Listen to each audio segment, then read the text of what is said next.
Assalomu alaykum aziz yurtdoshlar, hammalarga xayrli tong. Bizni oilamiz boshiga jindek sinovli kunlar kelgan. Shu sababdan sizlardan iltimos qilaman, yordam qilishda ayamanglar, befarq bo'lmanglar. Men Andijon viloyati Izboskan tumanidanman. Hozirda xo'jayinim gepatit bilan anchadan buyon kasallanib kelgan. Hozir jigar sirrozi oxirgi bosqichida turibdi. Shunga hozir qo'limizdan kelgancha ozroq mablag'imiz bor. Uyimizni sotuvga qo'yganmiz. Lekin hozir jigar o'tkazish operatsiyasi qimmatligi sababli baland summa ekan, shunga yetarli mablag'imiz yetmayapti.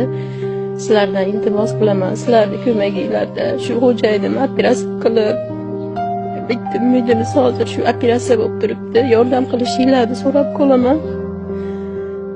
3 nafar farzandi bor hozir.